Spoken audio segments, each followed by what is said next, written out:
내 세상의 많은 부분은 우리 할머니, 오말순 여사의 세상과 겹쳐 있다. 그리고 할머니의 세상은 언제나 갓 쪄낸 떡의 구수한 김과 콩고물의 달콤한 냄새, 그리고 사람 사는 냄새로 가득한 복덕집에서 시작된다. 서울의 한 귀퉁이에 자리한, 이제는 점점 낡아가는 우리 동네 전통시장.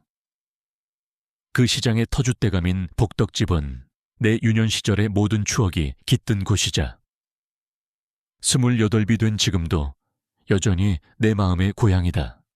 나는 주말마다 할머니의 떡집을 찾는다.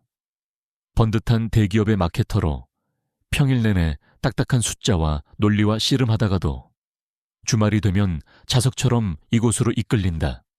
시장 입구에 들어서는 순간부터 공기가 달라진다. 생선 비린내와 기름에 튀긴 음식이 뒤섞인 활기찬 냄새. 골라, 골라를 외치는 상인들의 목소리.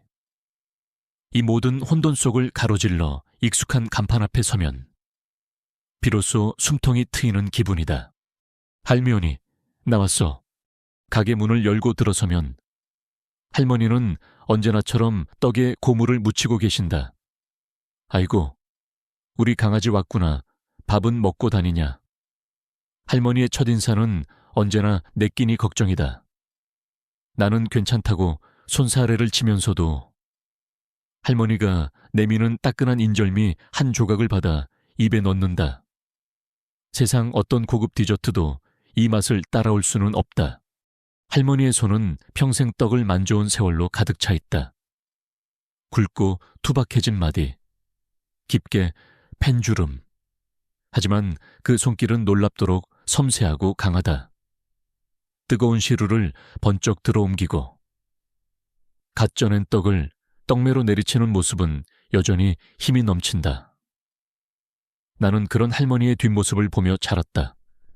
일찍이 부모님을 여인 나에게. 할머니는 엄마이자 아빠, 그리고 세상 그 자체였다. 그래서 나는 할머니에 관한 것이라면 아주 작은 변화까지도 본능적으로 알아차릴 수 있었다. 그리고 오늘 나는 그 작은 변화를 감지했다. 가게 구석 떡 상자를 나르고 있는 낯선 청년이 있었다. 25살쯤 되었을까. 다부진 체격에 짧은 머리, 묵묵한 표정. 그는 군더더기 없는 동작으로 쉴 새 없이 일했지만 좀처럼 말이 없었고 손님들과 눈도 잘 마주치지 않았다. 할머니, 저 사람은 누구야? 새로 사람 들였어. 나는 팥고물을 채 내리는 할머니 옆에 찰싹 붙어 물었다. 할머니는 내 질문에 잠시 손을 멈칫했다. 아, 민준이라고. 일손이 좀 필요해서. 착하고 성실한 총각이야. 할머니의 대답은 어딘지 모르게 평소와 달랐다.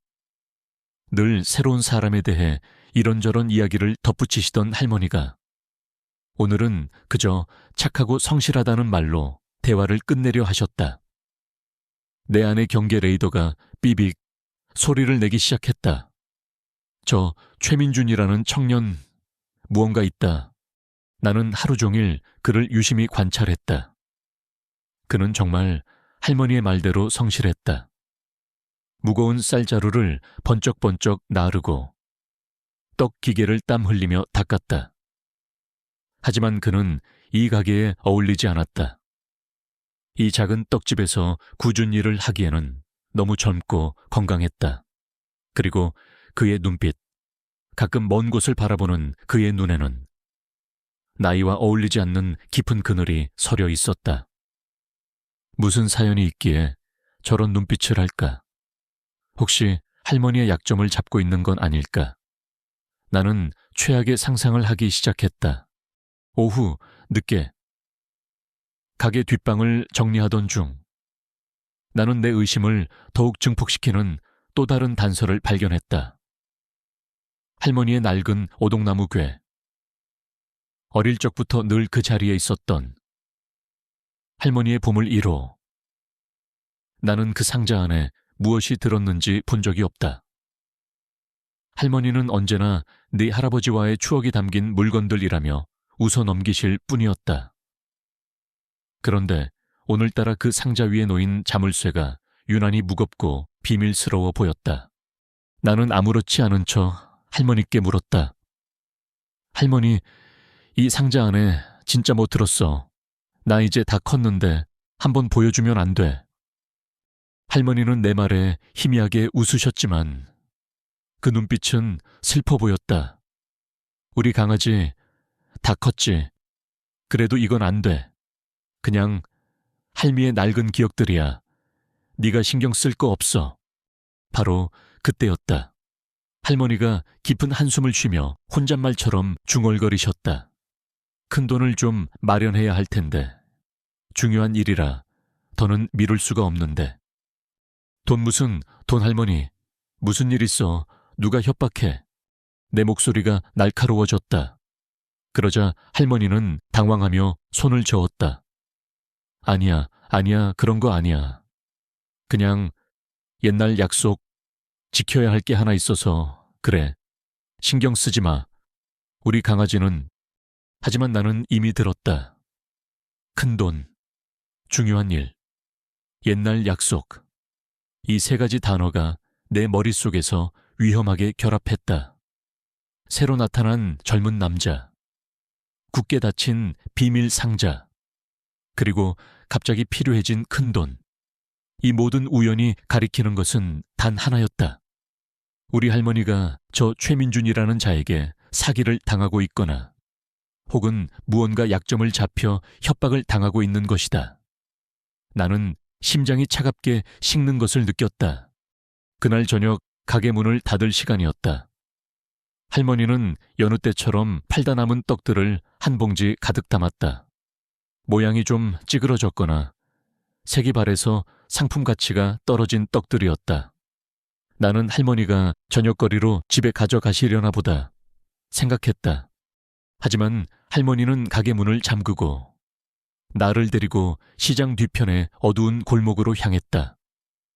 그리고는 익숙하게 한쪽 구석에 자리를 잡고 누군가를 기다렸다. 잠시 후 허름한 행색에 노숙인 한 분이 절뚝거리며 다가왔다. 할머니는 그를 보더니 인자한 미소로 그를 불렀다. 김 선생, 이리 좀 와봐요. 오늘 떡이 많이 남았네. 이거 가지고 가서 저녁이라도 든든하게 챙겨 먹어요. 날 추워지는데 감기 조심하고. 할머니는 아무렇지 않게 떡봉지를 그의 손에 쥐어주었다. 노숙인은 말없이 고개를 몇 번이고 숙이더니 어둠 속으로 사라졌다. 나는 그 모습을 묵묵히 지켜보았다. 우리 할머니는 그런 분이었다.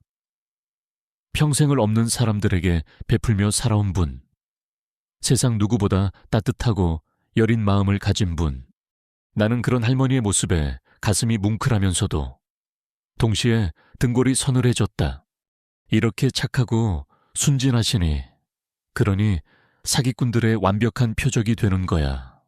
내 머릿속에서는 할머니의 선행이 최민준이라는 청년에 대한 의심을 더욱 확고하게 만드는 증거가 되고 있었다. 저 남자가 바로 할머니의 저런 선한 마음을 이용하고 있는 게 틀림없어. 나는 할머니를 집까지 바래다 드렸다. 할머니는 오늘따라 유난히 피곤해 보이셨다. 나는 할머니의 어깨를 주물러 드리며 어떻게든 진실을 알아내야겠다고 다짐했다. 내 작은 오피스텔로 돌아온 나는 책상 위에 놓인 사진 액자를 보았다.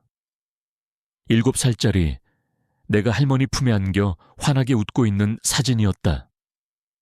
할머니는 내게 세상의 전부였다. 그런 할머니를 누군가 상처 입히고 이용하려 드는 것을 나는 절대로 용납할 수 없었다. 나는 주먹을 굳게 쥐었다. 최민준, 당신이 누구든 무슨 꿍꿍이를 가지고 있든 내가 다 밝혀낼 거야. 우리 할머니는 내가 지켜. 나의 조용하고 평화롭던 주말은 그렇게 거대한 의심과 불안, 그리고 무거운 결심으로 막을 내리고 있었다. 나의 전쟁은 이미 시작된 것이나 다름없었다. 일요일 저녁은 언제나처럼 할머니 집에서의 가족 식사로 마무리되었다. 한 달에 한 번 우리 가족은 의무처럼 이 자리에 모였다. 돌아가신 아빠의 남동생인 삼촌과 늘 말이 많고 화려한 숙모, 그리고 대학생인 사촌 동생까지. 나는 일찌감치 할머니 댁에 도착해 저녁 준비를 거들었다. 보글보글 끓는 된장찌개 냄새와 지글지글 구워지는 고기 냄새가 집 안가득 퍼졌다. 이 평범하고 따스한 풍경이 곧이어 불어닥칠 폭풍의 전야라는 사실을 그때는 아무도 알지 못했다. 최민준, 그 청년도 그 자리에 있었다. 그는 말없이 상을 차리고 묵묵히 고기를 구웠다. 그의 존재는 식사 내내 불편한 기류를 만들었다. 아니, 정확히는 나 혼자만 그렇게 느끼는 것일지도 몰랐다. 삼촌과 숙모는 그저 일손이 하나 늘어 편하다는 정도로만 생각하는 듯했다. 숙모는 총각, 아주 손이 야무지네. 우리 아들놈은 자기 밥그릇도 안 챙기는 데라며 칭찬을 건넸고 그는 그저 희미하게 웃을 뿐이었다. 나는 그들의 대화를 들으며 나 혼자 너무 예민하게 구는 것일까 하는 생각마저 들었다. 화기애애하게 식사가 끝나고 모두가 거실에 둘러앉아 과일을 먹고 있을 때였다. 할머니가 조용히 헛기침을 하시더니 낮은 목소리로 말씀하셨다. 다들 할미가 할 말이 있다. 순간 거실에 모든 소음이 멎었다. TV 소리, 웃음소리, 과일을 깎는 소리까지 모두의 시선이 할머니에게로 향했다. 할머니는 아주 잠시 우리를 둘러보시더니 조금도 떨림 없는 목소리로 내 인생에서 가장 충격적인 문장을 내뱉으셨다. 나 민준이하고 결혼하기로 했다. 정적이 흘렀다. 1초, 2초, 시간이 멈춘 것 같았다. 나는 내가 무슨 말을 들은 건지 이해할 수 없었다. 결혼 누구랑 최민준이랑 25살짜리 저 청년이랑 가장 먼저 침묵을 깬 것은 삼촌의 웃음소리였다. 푸아하 어머니, 무슨 그런 무서운 농담을 하세요. 아이고, 배야. 저 총각하고 나이 차이가 50년은 나는데 결혼이라니요. 숙모도 옆에서 거들었다. 어머님도 참 농담이 짓궂으셔라. 우리 민준 총각 얼굴 빨개진 것 좀 봐. 하지만 할머니의 얼굴에는 농담기가 전혀 없었다. 너무나 진지하고 단호한 표정이었다. 그 표정을 본 순간 모두의 얼굴에서 웃음기가 사라졌다. 삼촌의 얼굴이 불그락푸르락해지기 시작했다. 어머니, 지금 진심이세요? 할머니는 그저 고개를 한번 끄덕이셨다. 그것이 신호탄이었다. 거실은 순식간에 아수라장이 되었다. 어머니, 노망나셨어요. 삼촌의 고함소리. 세상에 이게 무슨 망측한 일이람. 숙모의 비명소리. 사촌 동생은 어쩔 줄 몰라 나와 삼촌, 숙모의 얼굴만 번갈아 쳐다보고 있었다. 나는 머리를 한 대 세게 얻어맞은 듯 멍한 상태로 앉아 있었다. 이건 현실이 아니야. 할머니가 잠시 편찮으신 걸 거야. 저 젊은 놈이 할머니를 홀린 게 틀림없어. 내 머릿속에서 수만 가지 생각이 폭발했다. 저 자식, 저거 완전 사기꾼 아니야. 어머니 재산 노리고 접근한 게 뻔하잖아. 삼촌은 자리에서 벌떡 일어나 구석에 못 박힌 듯 서 있는 최민준의 멱살이라도 잡을 기세였다.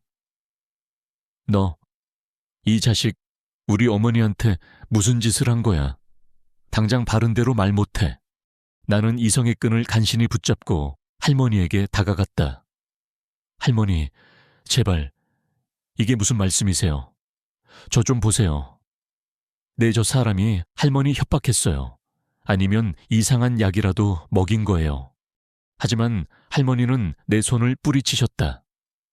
평생에 단 한 번도 내게 그런 적이 없으셨던 분인데 할머니는 자리에서 일어나 최민준의 앞을 막아서듯 섰다. 마치 어미달기 병아리를 감싸듯. 그 모습에 나는 더 큰 절망감을 느꼈다. 내 분노는 이제 최민준에게로 향했다. 나는 그에게 다가가 쏘아붙였다. 당신 대체 정체가 뭐야? 우리 할머니한테 무슨 짓을 한 거냐고. 원하는 게 돈이야 그래. 얼마면 돼? 당신 같은 쓰레기한테 줄 돈은 없지만 우리 할머니만 내버려 둔다면 내가 어떻게든 마련해 볼 테니까. 말해봐. 나는 그에게 온갖 모욕적인 말을 퍼부었다. 외로운 노인에게 기생하는 기생충, 파렴치한 사기꾼. 하지만 그는 내 비난에도 조금도 동요하지 않았다. 그는 화를 내지도 변명을 하지도 않았다.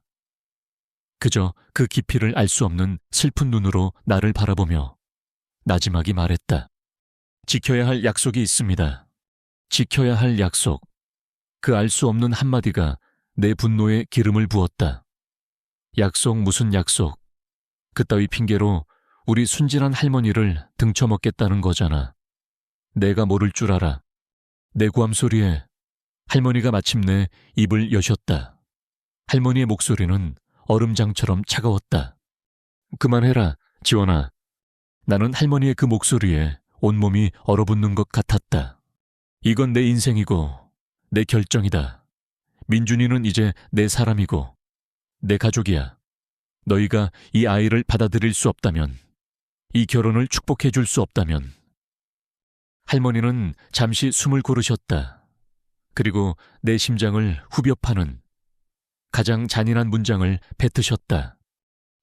그럼 너희도 더 이상 내 자식도 내 손주도 아니다. 다시는 이 집에 찾아오지 마라. 최후통첩이었다. 세상에서 나를 가장 사랑해 주시던 할머니가 내게 다시는 보지 말자고 말씀하고 계셨다.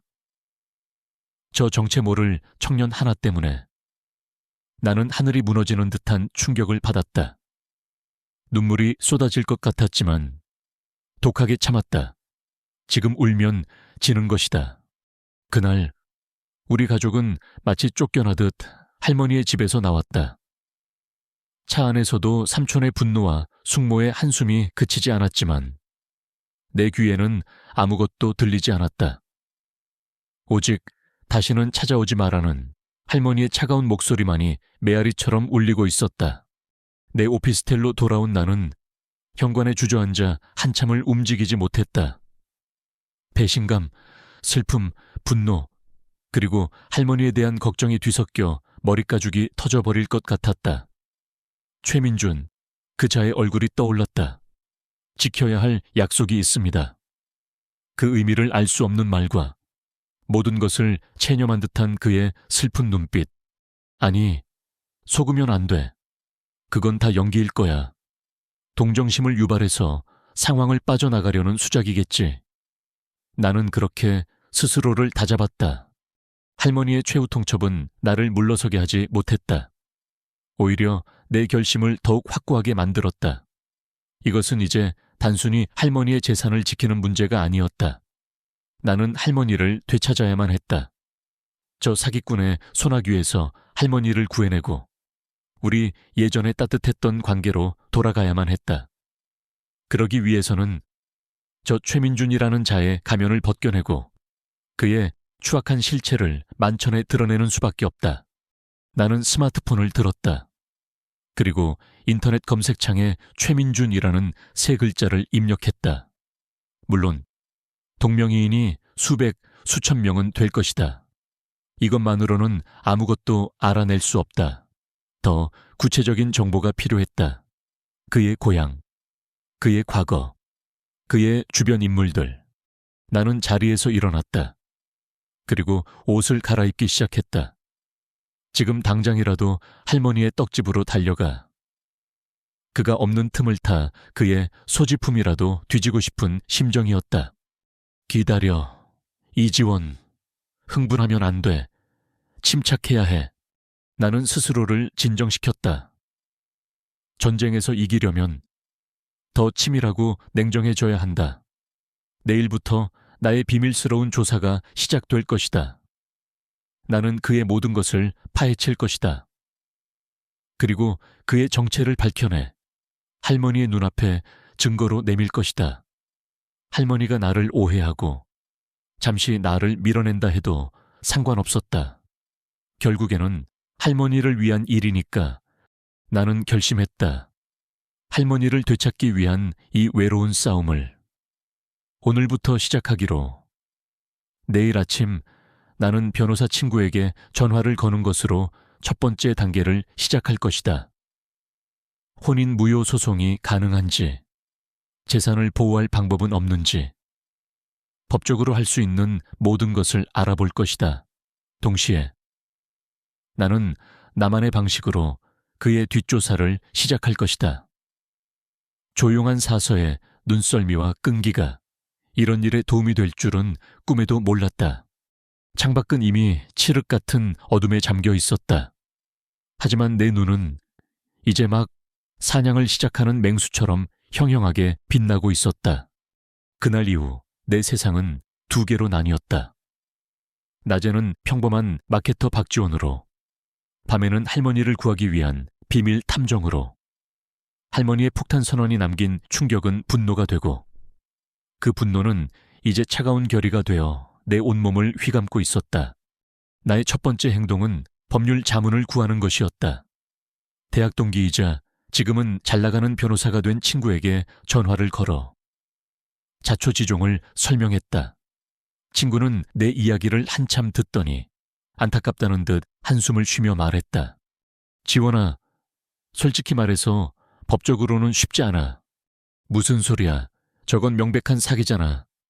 법정에서 그걸 증명할 수 있냐는 거지. 할머님이 스스로의 의지로 결혼하겠다고 하시는데 우리가 그걸 막을 방법은 없어. 할머님이 정신적으로 문제가 있다는 걸 입증하지 않는 이상. 즉, 성년 후견인 제도를 이용해야 하는데 멀쩡하신 분한테 그건 더 큰 상처가 될 수 있어. 변호사 친구는 냉정하게 현실을 짚어주었다. 혼인신고를 하는 순간 최민주는 법적으로 할머니의 배우자가 되며 유산에 대한 권리도 자동으로 생긴다는 것. 재산을 지키려면 혼인 무효 소송을 해야 하는데 그러려면 그가 처음부터 할머니를 기망할 의도를 가졌다는 명백한 증거가 필요하다는 것이었다. 결국 네가 직접 그 자식이 사기꾼이라는 증거를 찾아내는 수밖에 없어. 돈을 요구하는 녹취록이라든가 다른 여자랑 바람을 피우는 사진이라든가 뭐 그런 거. 전화를 끊고 나는 깊은 무력감에 빠졌다.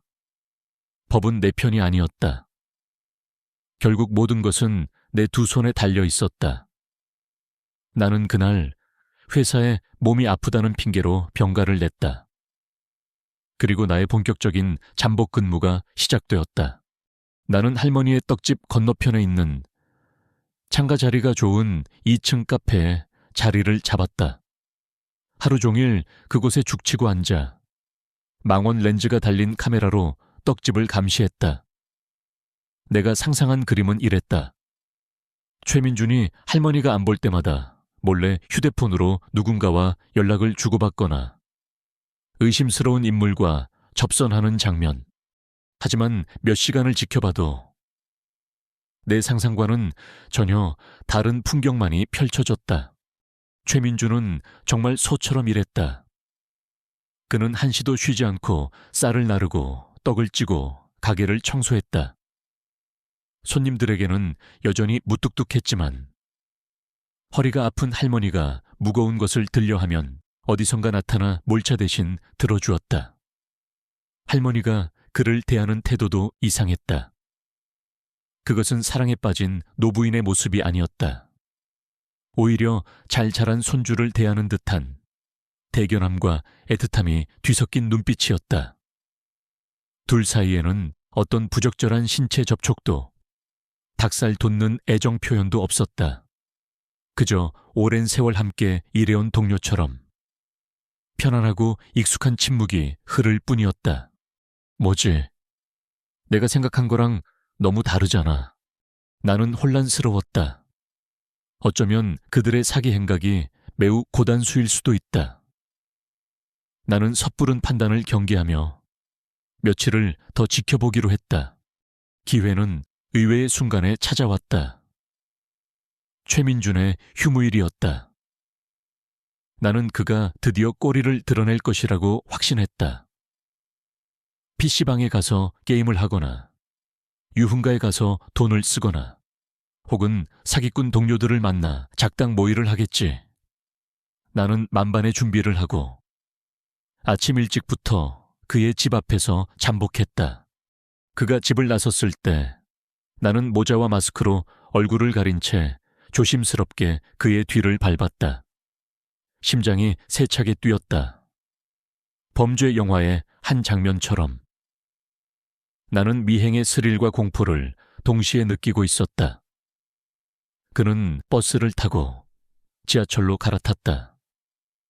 나는 일정한 거리를 유지하며 그를 놓치지 않으려 애썼다. 그런데 이상했다. 그가 향하는 곳은 번화한 시내가 아니었다. 점점 낯설고 허름한 동네로 접어들고 있었다.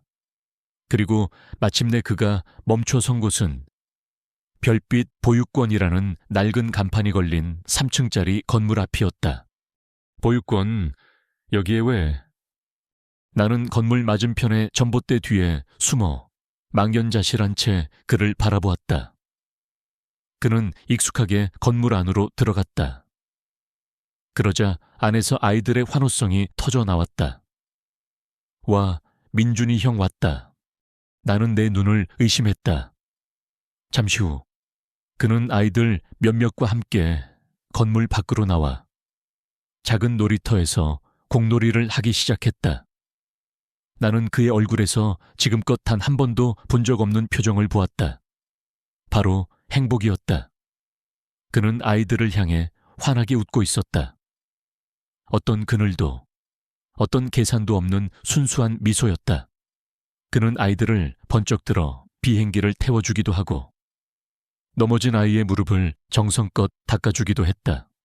나는 그 자리에 얼어붙은 채 움직일 수 없었다. 내 머릿속이 하얘졌다. 외로운 노인의 재산을 노리는 파렴치한 사기꾼이 자신의 유일한 휴일에 고아원을 찾아와 아이들과 함께 시간을 보낸다고 말이 되지 않았다. 내 모든 추리와 가설이 한순간에 무너져 내리고 있었다. 한참 뒤 나는 조심스럽게 보육권 근처로 다가갔다. 창문 너머로 그가 아이들에게 둘러싸여 동화책을 읽어주는 모습이 보였다. 그의 부드러운 목소리가 담벼락 너머로 희미하게 들려왔다. 아이들은 그의 이야기에 완전히 빠져들어 눈을 반짝이고 있었다. 그 모습을 보는 순간 나는 깨달았다. 내가 완전히 틀렸다. 그는 사기꾼이 아니다. 적어도 내가 상상했던 그런 종류의 악당은 절대로 아니다. 그렇다면 대체 이 모든 일은 무엇이란 말인가? 미스터리는 풀린 것이 아니라 오히려 더 깊은 미궁 속으로 빠져들고 있었다. 나는 그날 도망치듯 그곳을 빠져나왔다. 내 마음속에서는 거대한 혼란과 함께 나도 모르는 감정이 피어오르고 있었다. 그것은 바로 부끄러움이었다. 나는 한 사람을 제대로 알려고 노력하기도 전에 내 멋대로 그를 재단하고 비난하고 의심했다. 나는 더 이상 혼자서는 답을 찾을 수 없다는 것을 깨달았다. 나는 며칠 뒤 시장 상인회 사무실로 향했다. 그곳에는 우리 할머니와 돌아가신 할아버지의 오랜 친구이자 시장의 모든 대수사를 꿰고 있는 김 반장님이 계셨다.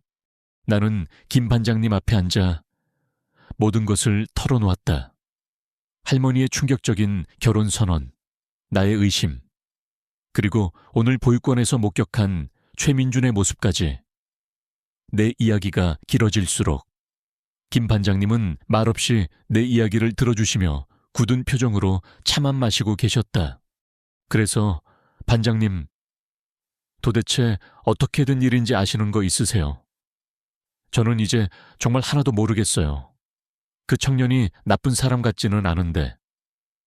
그럼 이 결혼은 대체 뭐냐고요? 내 하소연이 끝나자 김 반장님은 찻잔을 내려놓고 깊은 한숨을 쉬셨다. 그리고는 나를 지그시 바라보며 말씀하셨다. 지원아, 자네 할머니가 어떤 분이신가? 네, 자네 할머니는 약속이라는 걸 목숨보다 더 중하게 여기는 분이시지. 특히 자네 할아버지가 남긴 약속이라면 더더욱. 나는 그 말의 의미를 알 수 없었다. 김 반장님은 말을 이었다. 자네는 지금까지 그 최민준이라는 청년의 과거를 파헤치면서 그놈이 사기꾼이라는 증거를 찾으려고 애썼지. 하지만 말이야, 자네는 처음부터 잘못된 땅을 파고 있었어. 그는 내 눈을 똑바로 보며 말했다. 그 눈빛은 모든 것을 알고 있다는 듯 깊고 현명했다. 자네가 찾아야 할 답은 최민준이라는 청년의 과거에 있는 게 아니야. 바로 자네 할머니, 오말순 여사의 아주 깊고 오래된 과거 속에 숨겨져 있단다. 그러니 이제부터는 다른 곳을 파보게. 자네가 한 번도 들여다보려고 하지 않았던 바로 자네 할머니의 상처와 약속을 말이야. 김 반장님의 마지막 말은 내 머리를 세게 내리치는 망치와도 같았다. 할머니의 과거. 나는 상인회 사무실을 나오며 그의 말을 몇 번이고 되뇌었다. 나는 지금까지 완전히 잘못된 질문을 하고 있었던 것이다. 최민주는 누구인가가 아니라 우리 할머니는 왜 저래야만 하는가를 물었어야 했다. 나의 조사는 이제 원점으로 돌아왔다. 아니, 완전히 새로운 방향을 향하게 되었다. 그 방향은 낯선 타인의 삶이 아닌 내가 세상에서 가장 잘한다고 생각했던 사람. 바로 우리 할머니의 숨겨진 역사로 향하고 있었다. 김 반장님의 마지막 말은 내 머릿속을 떠나지 않았다. 답은 할머니의 과거 속에 있다. 나는 지금까지 완전히 잘못된 방향으로 삽질을 하고 있었다는 사실에 허탈하면서도 한편으로는 새로운 단서를 얻었다는 생각에 희미한 희망이 생겼다. 나는 다음 날부터 작전을 바꾸었다. 더 이상 최민준을 의심의 눈초리로 감시하는 대신 할머니의 곁을 더 자주 맴돌기 시작했다. 주말뿐만 아니라 퇴근 후 저녁에도 떡집에 들렀다. 할머니가 과거에 대해, 돌아가신 할아버지에 대해 무심코라도 한마디 흘려주시길 바라면서 새로운 시선으로 바라본 할머니의 일상은 이전과 사뭇 달랐다. 나는 이제껏 무심코 지나쳤던 것들을 발견하기 시작했다. 손님이 뜸한 오후, 창밖을 바라보는 할머니의 깊은 한숨, 낡은 흑백 사진 속 할아버지의 얼굴을 쓸어보는 할머니의 아련한 손길. 옛날엔 이 시장도 참 좋았는데 라며 혼잣말처럼 중얼거리는 목소리에 담긴 짙은 그리움. 할머니의 모든 행동에 내가 알지 못하는 깊은 사연이 배어있는 듯했다. 나는 조심스럽게 과거에 대한 질문을 던져보았다. 할머니, 할아버지는 젊었을 때 어떤 분이셨어? 할머니가 말한 약속이라는 게 혹시 할아버지랑 관련된 거야? 하지만 할머니는 그저 희미하게 웃으며 다 지난 일이다 라고 말할 뿐 좀처럼 입을 열지 않으셨다. 그것은 무언가를 숨기려는 억지스러움이 아니라 너무 아파서 차마 다시 꺼내보고 싶지 않은 사람의 체념처럼 보였다. 나는 더 이상 할머니를 재촉할 수 없었다. 그러던 어느 날 오후 떡집의 평화로운 공기가 거친 발소리와 함께 산산조각이 났다. 어이구, 오, 여사님 가게 잘 지키고 계셨네. 기름을 발라 빗어 넘긴 머리. 비싸 보이지만 어딘지 모르게 촌스러운 양복. 그리고 눈은 웃고 있지 않은 탐욕스러운 미소. 한눈에 봐도 좋은 사람은 아니라는 인상의 중년 남자가 어울리지 않는 부하 두어 명을 거느리고 가게 안으로 들어섰다. 바로 이 건물의 주인이자 이 지역의 악덕 부동산 업자로 소문난 황 사장이었다. 나는 본능적으로 할머니의 앞을 막아서며 경계했다. 최민준 역시 떡매를 내려놓고 날카로운 눈으로 그들을 주시했다. 황 사장은 우리를 무시한 채 할머니에게 다가가 가증스러운 웃음을 흘렸다. 오 여사님, 내가 저번에 제안한 거 생각해 보셨나? 이 낡아빠진 시장, 이제 곧 헐리고 휘황찬란한 주상복합 아파트가 들어설 거라니까. 내가 아주 후하게 쳐줄 때 이 가게 팔고 편안하게 은퇴 생활 즐기셔야지. 후하게 쳐준다는 그의 제안은 시세 반값도 안 되는 터무니없는 금액이었다. 할머니는 허리를 꼿꼿이 세우고 조금의 흔들림도 없는 목소리로 대답했다. 황 사장, 이 가게는 내 남편의 목숨이고 내 평생이야. 나는 팔지 않아. 헤어허. 이 할머니가 아직도 고집을 부리시네. 오, 여사님, 좋은 말 할 때 결정하는 게 신상에 좋을 거야. 나 그렇게 인정 많은 사람 아니거든. 그의 목소리에서 웃음기가 사라지고 노골적인 협박의 기운이 흘렀다. 그 순간 나는 모든 것을 깨달았다. 할머니가 필요하다던 큰돈, 할머니의 중요한 일, 그것은 최민준에게 주는 돈이 아니었다. 바로 이 악덕업자와 싸우기 위한, 어쩌면 이 가게를 통째로 사들여 지켜내기 위한 자금이었던 것이다. 내 머릿속에서 최민준을 향했던 모든 의심과 비난이 부끄러운 파편이 되어 흩어졌다. 나는 얼마나 어리석었던가. 그날 이후 황 사장의 괴롭힘은 본격적으로 시작되었다. 그는 용역 깡패로 보이는 젊은 남자들을 고용해 매일같이 떡집 앞에 진을 치게 했다. 그들은 가게 앞에 드러누워 담배를 피우고 손님들에게 시비를 걸었다. 여자 손님들에게는 음흉한 농담을 던져 불쾌하게 만들고 실수인 척 진열된 떡을 바닥에 엎어버리기도 했다. 활기 넘치던 떡집은 순식간에 공포의 공간이 되었다. 단골 손님들의 발길은 뚝 끊겼고 시장의 다른 상인들도 황 사장의 보복이 두려워 우리 가게를 외면했다. 할머니와 최민준, 그리고 나는 완벽하게 고립되었다. 나는 경찰에 신고도 해봤지만 소용없었다. 그들은 직접적인 폭력을 쓰지 않는 교묘한 방식으로 우리를 괴롭혔고 경찰은 상인들 간의 다툼이라며 소극적으로 대처할 뿐이었다. 하루하루 피가 마르는 기분이었다. 그리고 마침내 그들의 괴롭힘은 물리적인 폭력으로 번지고야 말았다. 그날은 유난히 비가 많이 오는 날이었다. 손님이 없어 일찍 가게 문을 닫으려던 참이었다.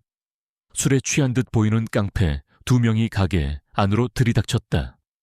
그들은 황 사장이 내민 매매 계약서를 할머니 얼굴 앞에 흔들며 소리쳤다. 할망구, 더는 못 참아. 오늘 여기서 도장 안 찍으면 진짜 험한 꼴 볼 줄 알아. 한 놈이 할머니의 어깨를 거칠게 밀쳤다. 휘청거리는 할머니의 모습을 본 순간 내 눈이 뒤집혔다.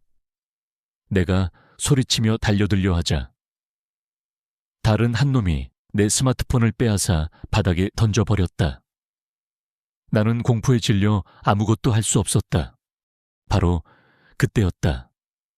지금까지 묵묵히 모든 괴롭힘을 참아내던 최민준이 움직였다. 그는 분노로 이글거리는 눈으로 순식간에 할머니의 앞을 막아서며 자신의 몸으로 할머니를 감쌌다. 할머니 손대지 마. 그의 목소리는 낮았지만 그 안에는 모든 것을 파괴할 듯한 분노가 담겨 있었다. 깡패들은 그의 기세에 잠시 주춤했지만 이내 비웃으며 그에게 달려들었다. 어쭈, 이 새끼가 기어오르네. 좁은 가게 안에서 격렬한 몸싸움이 벌어졌다. 최민준은 싸움에 능숙해 보이지는 않았지만 필사적이었다. 그는 할머니를 지키기 위해 온몸으로 저항했다. 그는 깡패 한 명을 밀쳐냈지만 그 순간 다른 한 명이 옆에 있던 나무 의자를 들어 그의 등을 내리쳤다. 퍽 하는 둔탁한 소리와 함께 최민준이 신음을 흘리며 바닥에 쓰러졌다. 그의 이마가 찢어져 선혈이 흘러내렸다. 깡패들은 피를 보자 당황한 듯했다. 이 정도까지 할 생각은 없었던 모양이다. 그들은 욕설을 내뱉으며 허둥지둥하게 밖으로 도망쳤다.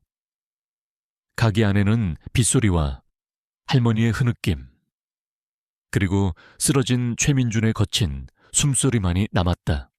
나는 그 자리에 얼어붙어 있었다.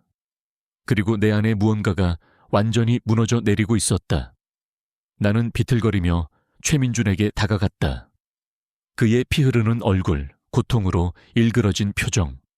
그럼에도 불구하고 여전히 할머니가 무사한지 살피는 그 눈빛. 그 순간 나는 비로소 모든 것을 알았다. 이 청년은 할머니를 사랑하고 있었다. 그것은 남녀 간의 사랑이 아니었다. 자신의 몸을 던져서라도 지켜내고 싶은, 피보다 진한 헌신과 의리, 그리고 존경이 담긴 사랑이었다. 내가 사기꾼이라 매도했던 그 청년이 지금 내 할머니를 위해 피를 흘리고 있었다. 내가 틀렸어. 내가 완전히 틀렸어. 나는 떨리는 손으로 깨끗한 수건을 가져와 그의 이마를 지혈했다. 수건 위로 붉은 피가 번져나갔다. 부끄러움과 미안함, 그리고 알 수 없는 고마움에 눈물이 터져 나와 시야가 흐려졌다. 그가 누구인지, 왜 이곳에 있는지는 여전히 미스터리였다. 하지만 그가 어떤 사람인지에 대한 의문은 바로 오늘 이 끔찍한 폭력 속에서 완벽하게 풀려버렸다. 그는 악당이 아니었다. 그는 사기꾼이 아니었다. 그는 수호자였다. 내 머릿속의 질문은 이제 완전히 바뀌었다. 그는 사기꾼인가가 아니라 대체 어떤 약속이 이 젊은 청년을 이토록 굳건한 헌신으로 내 할머니와 묶어놓았는가? 나는 그 답을 반드시 찾아야만 했다.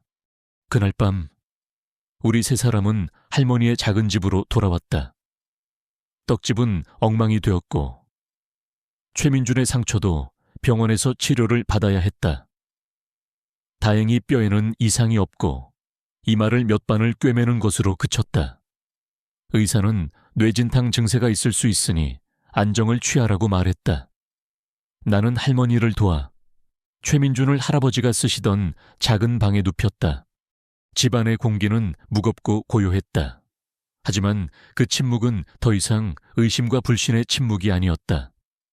함께 큰일을 겪어낸 사람들 사이에서만 존재하는 기묘한 유대감과 슬픔이 뒤섞인 침묵이었다. 나는 죽을 끓이고 젖은 수건을 갈아주며 밤새 최민준의 곁을 지켰다. 나는 더 이상 그를 경계하거나 의심하지 않았다. 대신 내 마음은 거대한 죄책감과 존경심으로 가득 차 있었다. 이 젊은 청년은 내가 상상조차 할 수 없는 어떤 이유로 내 할머니를 위해 자신의 몸을 던졌다. 나는 그런 그를 사기꾼이라 매도하고 경멸하고 그의 뒤를 밟았다. 부끄러움에 얼굴을 들 수가 없었다. 지원아, 밤이 깊어갈 무렵 잠든 줄 알았던 할머니가 나를 부르셨다. 할머니는 내 옆에 조용히 앉아 지친 내 어깨를 토닥여 주셨다. 할머니의 눈은 모든 것을 알고 있다는 듯 깊고 따뜻했다. 어쩌면 할머니는 처음부터 나의 이 어리석은 의심과 비밀스러운 조사를 모두 알고 계셨을지도 모른다. 이제 그 상자를 열어볼 때가 된 것 같구나. 할머니는 자리에서 일어나 장롱 깊숙한 곳에서 작은 열쇠 꾸러미를 꺼내오셨다. 그리고 그중 가장 낡고 녹슨 열쇠 하나를 내 손에 쥐어주셨다. 내가 그토록 열어보고 싶어 했던, 하지만 감히 만질 수 없었던 그 오동나무 궤의 열쇠였다. 할머니는 내가 더 이상 자신을 의심하는 철부지 손녀가 아니라 함께 진실을 마주할 준비가 된 어른이라는 것을 인정해 주신 것이다. 나는 떨리는 손으로 열쇠를 자물쇠에 꽂고 아주 천천히 돌렸다. 삐거덕 하고 낡은 소리와 함께 수십 년간 닫혀있던 상자가 마침내 열렸다. 상자 안에는 돈이나 보석 같은 것은 없었다. 대신 조명 냄새와 함께 아주 오래된 시간의 냄새가 피어올랐다. 그 안에는 빛바랜 흑백 사진 몇 장과 손때 묻은 낡은 일기장, 그리고 누렇게 변한 편지 몇 통이 전부였다. 나는 가장 위에 있던 사진 한 장을 집어들었다. 내가 태어나기도 전 아주 젊은 시절의 할아버지와 할머니가 떡집 앞에서 환하게 웃고 있는 사진이었다. 할아버지는 내가 기억하는 병약한 모습과는 달리 건강하고 씩씩한 청년이었다. 그리고 그 옆에 할아버지의 일기장이 있었다. 나는 할머니의 눈짓에 조심스럽게 첫 장을 펼쳤다. 그리고 그의 투박하지만 정직한 글씨를 잠들어 있는 최민준과 할머니가 들을 수 있도록 나지막이 읽기 시작했다. 내 목소리는 가늘게 떨리고 있었다. 일기장은 떡집을 처음 열었을 때의 고된 생활로 시작되었다. 그리고 시간은 흘러 내게는 영원히 잊을 수 없는 그날의 기록에 멈춰 섰다. 1975년 6월 18일. 죽을 뻔했다. 오늘 오후 옆 가게 증축 공사장에서 인부들이 자재를 옮기다 낡은 비계가 무너져 내렸다. 나는 가게 앞에서 떡을 정리하다가 미처 피할 새도 없이 그 자리에 주저앉고 말았다. 거대한 소의 파이프들이 나를 향해 쏟아져 내리는 그 순간 나는 이렇게 죽는구나 생각했다. 아내 말순이와 뱃속의 아이 얼굴이 눈앞을 스쳐 지나갔다. 그런데 바로 그 순간 어디선가 나타난 작은 손이 내 팔을 미친 듯이 잡아 끌었다. 정신을 차려보니 나는 길바닥에 나뒹굴고 있었고 내가 있던 자리에는 쇠 파이프 더미가 흉측하게 쌓여 있었다. 나를 구해준 것은 5살쯤 되어 보이는 아주 작고 비쩍 마른 사내아이였다. 나는 멍한 상태로 아이에게 고맙다고 뭐든 보답을 하겠다고 말했다. 하지만 아이는 내 말을 듣는 둥마는 둥. 내가 떨어뜨린 꿀떡 한 조각을 낚아채듯 집어들고는 뒤도 돌아보지 않고 골목 안으로 사라져 버렸다. 굶주림에 반짝이던 그 아이의 커다란 눈망울이 며칠이 지난 지금까지도 잊히지 않는다. 나는 그 아이를 반드시 찾아야만 한다. 내 목숨을 구해준 은인이니까. 이것은 내 인생의 빚이다. 일기장 뒷부분은 온통 그 아이를 찾아 헤맨 기록으로 가득했다. 시장 상인들에게 수소문하고 주변 동네를 샅샅이 뒤졌지만 아이는 나타나지 않았다. 그리고 할아버지는 지병이 악화되어 그 약속을 지키지 못한 채 세상을 떠나셨다. 일기장의 마지막 장은 이렇게 쓰여 있었다. 말순아, 여보, 내가 결국 그 아이를 찾지 못하고 먼저 가오. 내 평생의 한이 될 것 같소. 부디 당신만이라도 그 아이를 찾아주시오. 우리가 받은 이 목숨의 빚을 언젠가 당신 손으로 꼭 갚아주시오. 미안하오. 그리고 사랑하오. 나는 더 이상 읽을 수가 없었다. 눈물이 쏟아져 일기장 위로 뚝뚝 떨어졌다. 할머니는 내 어깨를 감싸 안으며 나직이 말씀하셨다. 그래서 나는 평생을 그 아이를 찾아다녔단다. 네 할아버지의 마지막 약속을 지키기 위해서. 할머니의 목소리는 수십 년의 한을 담고 있었다.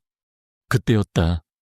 우리 이야기를 조용히 듣고 있던 최민준이 힘들게 몸을 일으켜 앉았다. 그의 눈은 붉게 충혈되어 있었다. 할머니, 그 아이, 저희 아버지가 맞습니다. 나와 할머니는 숨을 멈췄다. 최민준은 떨리는 목소리로 자신의 이야기를 시작했다. 그의 아버지는 평생을 공사장을 전전하며 힘겹게 사셨다고 했다. 아버지는 술만 드시면 아들에게 똑같은 이야기를 들려주셨다고 한다.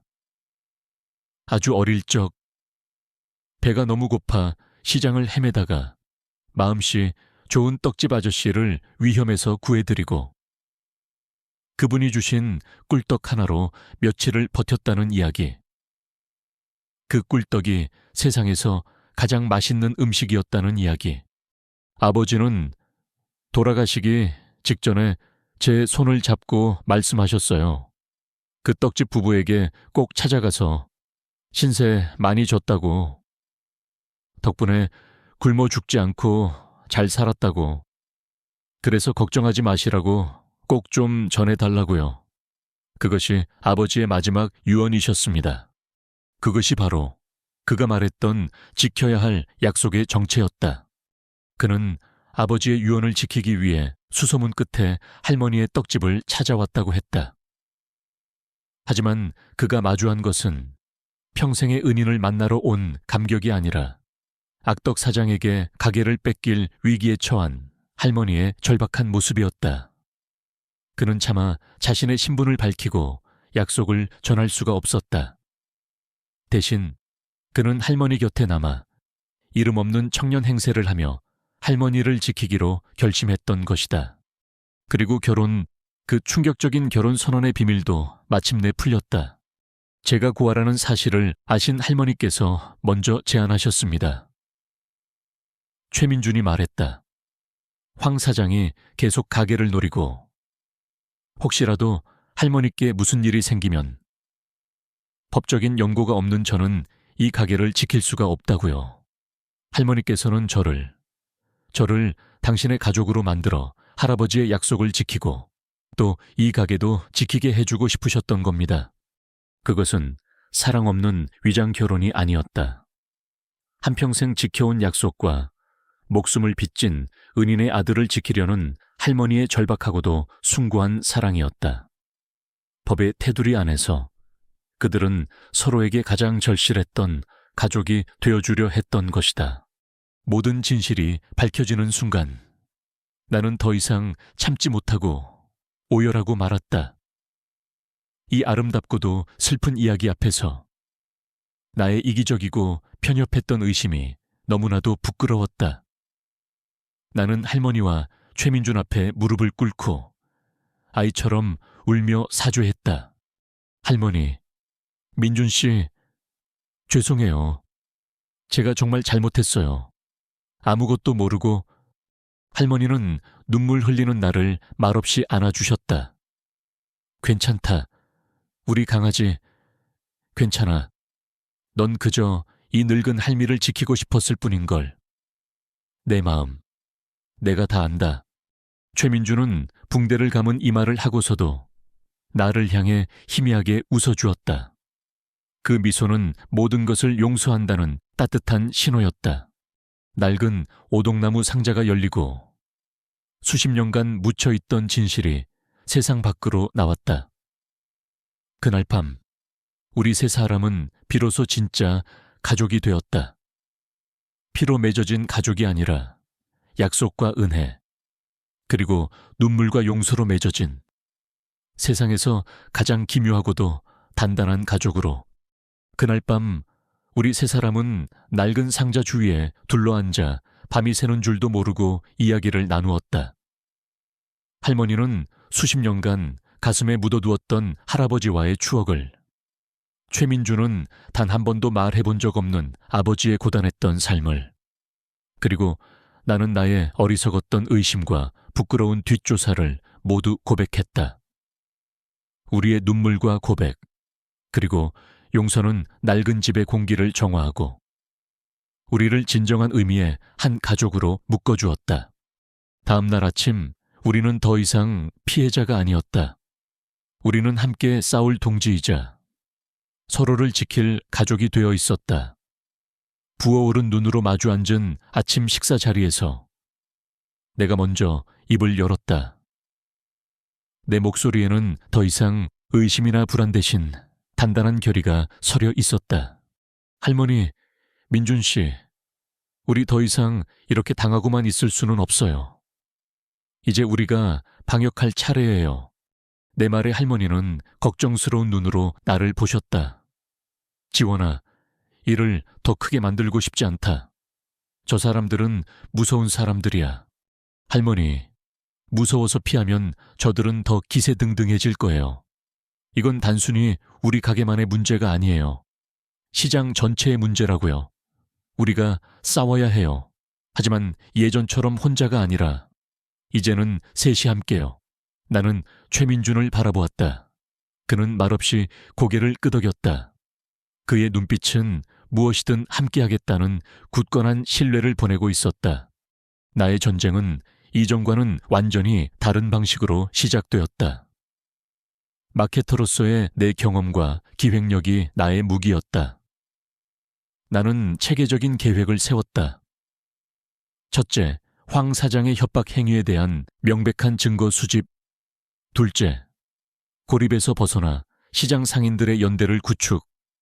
셋째, 여론을 우리 편으로 만들어 그를 사회적으로 압박할 것. 첫 번째 단계는 즉시 실행에 옮겨졌다. 나는 소형 녹음기를 준비해 최민준의 옷에 몰래 달아주었다. 그리고 며칠 뒤 황 사장이 어김없이 깡패들을 데리고 가게에 나타났을 때 그의 모든 협박과 폭언은 고스란히 녹음되었다. 이 영감탱이가 아직도 버티네 가게 잿더미로 만들어줄까? 당신 손녀딸 밤길 조심하라고 전해. 그의 저열한 말들은 이제 우리를 공격하는 창이 아니라 그의 목을 겨눌 칼이 될 터였다. 다음은 연대를 구축할 차례였다. 나는 김 반장님을 찾아가 도움을 청했다. 김 반장님은 내 계획을 듣더니 진작 그랬어야지 라며 무릎을 쳤다. 우리는 그날 저녁 시장 상인들을 대상으로 긴급 회의를 소집했다. 처음에는 다들 황 사장의 보복이 두려워 눈치만 보며 머뭇거렸다. 그때 내가 앞으로 나섰다. 나는 황 사장의 협박이 담긴 녹음 파일을 모두에게 들려주었다. 오늘은 우리 떡집이지만 내일은 사장님들의 생선가게, 사모님들의 채소가게가 될 수 있습니다. 우리가 지금 하나로 뭉쳐 싸우지 않으면 저자는 우리 모두를 헐값에 쫓아내고 이 시장을 통째로 삼켜버릴 겁니다. 우리 일터는 우리가 지켜야 합니다. 내 절박한 외침과 명백한 증거 앞에서 상인들의 눈빛이 달라지기 시작했다. 공포는 분노로, 분노는 연대감으로 바뀌었다. 그들은 모두 우리의 편에 서기로 약속했고 황 사장의 불법 행위를 규탄하는 탄원서에 기꺼이 서명해 주었다. 마지막 단계는 여론전이었다. 나는 친구 민주에게 연락하는 대신 지역 신문사의 젊은 기자 한 명에게 접근했다. 전통시장을 지키려는 상인들과 거대 자본의 부당한 압력이라는 구도는 기사로서 충분히 매력적이었다. 나는 녹음 파일과 상인들의 탄원서를 증거로 제시했고 기자는 즉시 심층 취재에 착수했다. 며칠 뒤 지역신문 한 면에 우리 이야기가 대서특필되었다. 조폭 동원해 상인 내쫓는 악덕 부동산 업자. 그 실태를 고발한다. 기사는 엄청난 파장을 불러일으켰다. 숨겨진 카메라에 담긴 황 사장의 폭언 영상이 인터넷을 통해 퍼져나갔고 여론은 들끓었다. 상황이 이렇게 되자 소극적이던 구청과 경찰도 더 이상 외면할 수 없었다. 황 사장은 상인들에 대한 협박 및 업무방해 혐의로 정식 조사를 받게 되었고 그가 추진하던 재개발 계획 역시 전면 보류되었다. 비열한 악당은 주먹이 아닌 우리 이웃들의 연대와 여론의 힘 앞에 무릎을 꿇은 것이다. 모든 것이 해결된 후 예상했던 대로 삼촌과 숙모가 떡집으로 찾아왔다. 그들은 마치 자신들이 큰일이라도 한 것처럼 호들갑을 떨었다. 어머니, 저희가 얼마나 걱정했는지 아세요? 그놈의 자식 고소해서 아주 콩밥을 먹여야 합니다. 나는 그들의 위선적인 모습 앞에 차갑게 나섰다. 걱정이요. 민준 씨를 사기꾼이라고 매도하고 할머니를 노망난 늙은이 취급할 때 그 걱정은 어디 있었는데요. 내 싸늘한 말에 두 사람의 얼굴이 굳어졌다. 이제 이 집안의 가족은 저와 할머니, 그리고 민준 씨, 이렇게 세 분이에요. 두 분이 정말 할머니를 가족으로 생각한다면 먼저 민준 씨에게, 그리고 할머니께 진심으로 사과부터 하세요. 그렇지 않으면 할머니 말씀대로 다시는 찾아오지 마시고요. 나는 더 이상 그들의 눈치를 보는 어리고 약한 조카딸이 아니었다. 나는 내 새로운 가족을 지키는 단단한 성벽이었다. 두 사람은 내 기세에 눌려 마지못해 할머니와 최민준에게 고개를 숙였다. 그것으로 나의 길고 길었던 복수와 명예회복이 끝났다. 평화가 찾아온 떡집에 새로운 변화의 바람이 불기 시작했다. 우리는 가장 먼저 가게의 간판을 새로 달았다. 이제 복떡집이 아닌 할아버지의 약속 떡집 안리였다. 나는 내 전공을 10분 활용했다. 낡고 촌스러웠던 가게 포장지를 세련된 디자인으로 바꾸고 가게의 역사가 담긴 작은 브로슈어를 만들었다. 그리고 온라인 스토어를 열었다. 이제 사람들은 집에서도 할아버지의 약속이 담긴 떡을 맛볼 수 있게 되었다. 나는 웹사이트에 우리 가게의 이야기를 그대로 썼다. 목숨을 빚진 할아버지의 약속, 평생 그 약속을 지키려 한 할머니의 마음, 그리고 그 약속을 완성하기 위해 나타난 한 청년의 이야기. 우리의 진심 어린 이야기는 사람들의 마음을 움직였다. 온라인 주문은 폭주했고 할아버지의 약속 떡집은 단순한 떡집이 아니라 이야기가 있는 명소로 입소문이 나기 시작했다. 최민주는 이제 더 이상 숨지 않았다. 그는 자신의 재능을 마음껏 발휘했다. 전통적인 떡에 젊은 감각을 더한 새로운 메뉴들을 개발했고 그가 만든 크림치즈, 인절미나 와인 설기는 젊은 층 사이에서 폭발적인 인기를 끌었다. 가게는 그 어느 때보다 활기가 넘쳤다. 할머니는 이제 고된 일에서 물러나 가게 한쪽에 앉아 우리를 흐뭇하게 바라보시는 것이 주된 일이 되었다. 나는 퇴근 후 매일같이 가게로 와 온라인 주문을 처리하고 마케팅 전략을 짰다. 최민주는 주방에서 새로운 떡을 개발하며 행복한 콧노래를 불렀다. 어느 날 저녁, 가게 정리를 마치고 셋이 나란히 앉아 갓 쪄낸 따끈한 팥 시루떡을 나눠 먹었다. 할머니가 최민준에게 할아버지 때부터 내려오던 비밀 레시피를 알려주고 계셨고 나는 노트북으로 밀려드는 주문 내역을 확인하고 있었다. 시끄럽지는 않았지만 그 어떤 가족보다도 더 꽉 찬, 편안하고 행복한 시간이었다. 나는 문득 고개를 들어 두 사람을 바라보았다. 주름진 할머니의 손과 상처가 아문 젊은 청년의 손이 함께 떡 반죽을 만지고 있는 모습. 그 모습이 너무나 아름다워서 나는 나도 모르게 미소를 지었다. 폭풍이 지나간 자리에 우리는 더 단단한 뿌리를 내렸다. 우리는 이제 세상 가장 기묘하고도 따뜻한 새로운 가족이 되어 함께 미래를 빚어 나가고 있었다. 그 후로 3년의 시간이 더 흘렀다. 강물이 바다를 향해 흘러가듯 우리의 시간도 조용하지만 멈추지 않고 미래를 향해 나아갔다. 시장의 낡고 작은 떡집이었던 할아버지의 약속 떡집은 이제 아름아름 찾아오는 동네 가게가 아니었다. 텔레비전 맛집 프로그램에 여러 번 소개되고 유명 잡지에 이야기가 있는 가게로 실리면서 우리 떡집은 전국적인 명소가 되었다. 가게는 옛 모습을 간직하면서도 훨씬 더 깔끔하고 세련되게 리모델링 되었다. 한쪽에는 작은 카페 공간을 마련해 이제 손님들은 갓 나온 따끈한 떡과 향긋한 전통차를 함께 즐길 수 있게 되었다. 가족들의 역할도 많이 변했다. 최민주는 더 이상 말없고 어두운 청년이 아니었다. 그는 이제 최연소 떡명인으로 불리며 자신의 일에 대한 자부심과 열정으로 가득 찬 장인이 되어 있었다. 그는 정기적으로 떡 만들기 체험 교실을 열어 아이들과 외국인들에게 우리 떡의 아름다움을 알리는 일에도 앞장섰다. 그의 얼굴에서는 더 이상 그늘을 찾아볼 수 없었다. 대신 자신이 만든 떡을 맛있게 먹는 사람들을 바라보는 행복한 미소가 늘 자리하고 있었다. 그리고 박지원, 나는 결국 10년 가까이 다녔던 대기업에 사표를 냈다.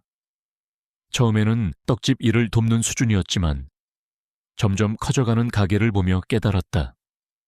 내 심장이 뛰는 곳, 내 열정이 향하는 곳은 더 이상 딱딱한 사무실의 보고서가 아니라 바로 이곳 할아버지의 약속 떡집이라는 것을, 나는 이제 어엿한 가게의 대표가 되어 온라인 사업과 재무 마케팅의 모든 것을 책임지고 있다. 할머니는 이제 고된 일에서는 완전히 손을 떼셨다. 대신 가게에서 가장 좋은 자리에 앉아 찾아오는 오랜 단골들과 담소를 나누고 행복하게 웃는 우리를 바라보는 것이 할머니의 가장 큰 일이 되었다.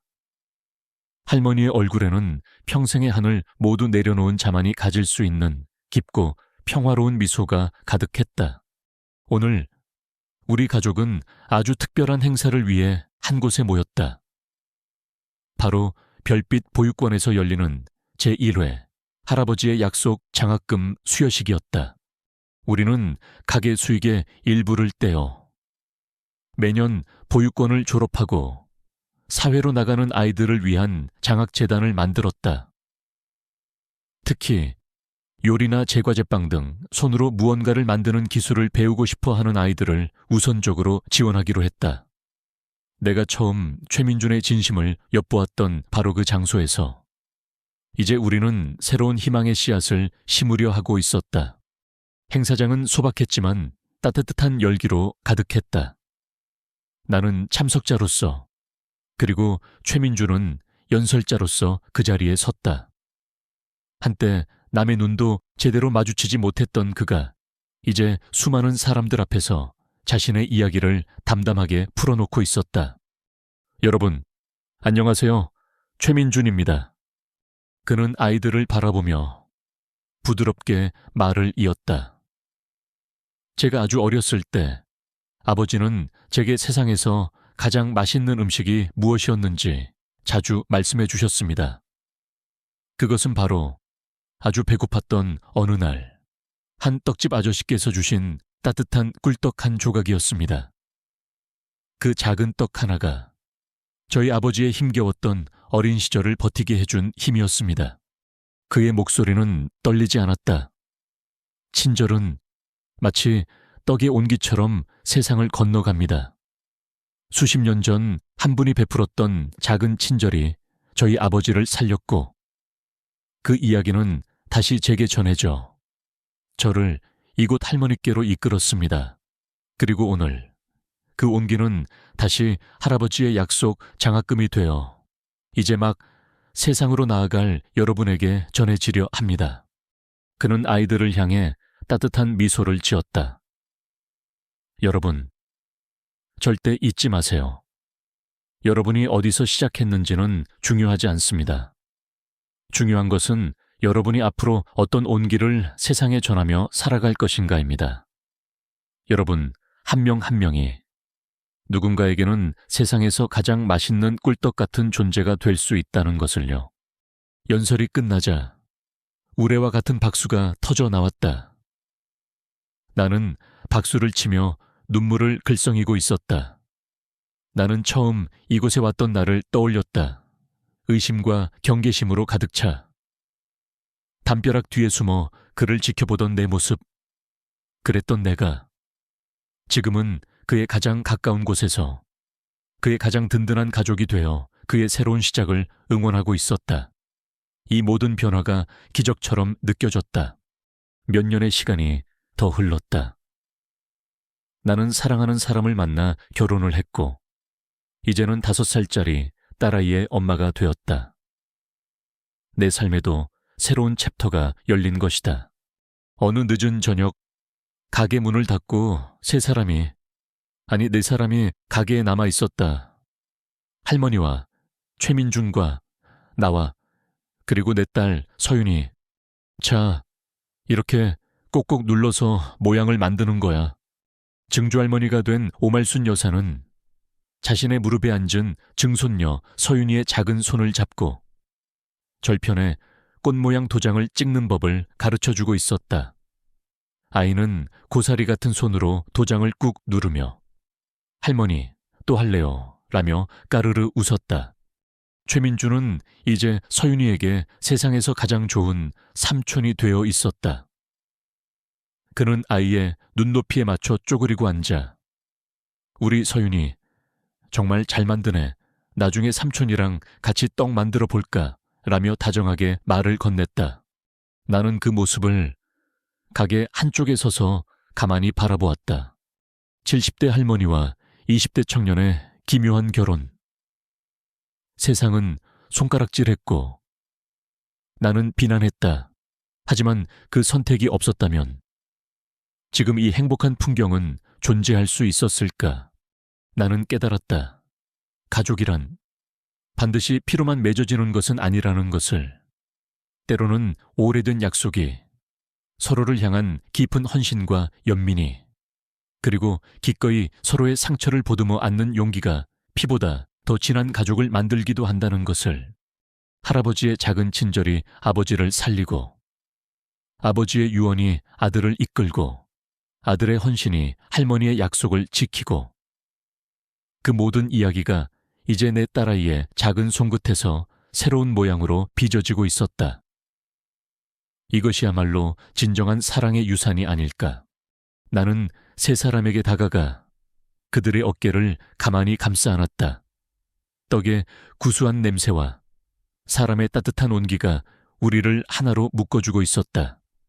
나의 기나긴 의심과 혼란의 여정은 마침내 세상에서 가장 완벽한 해피엔딩에 도착해 있었다. 구독과 좋아요는 제게 큰 힘이 됩니다. 때로는 가장 이해할 수 없는 선택 뒤에 가장 깊은 사랑의 이유가 숨어 있을지 모릅니다.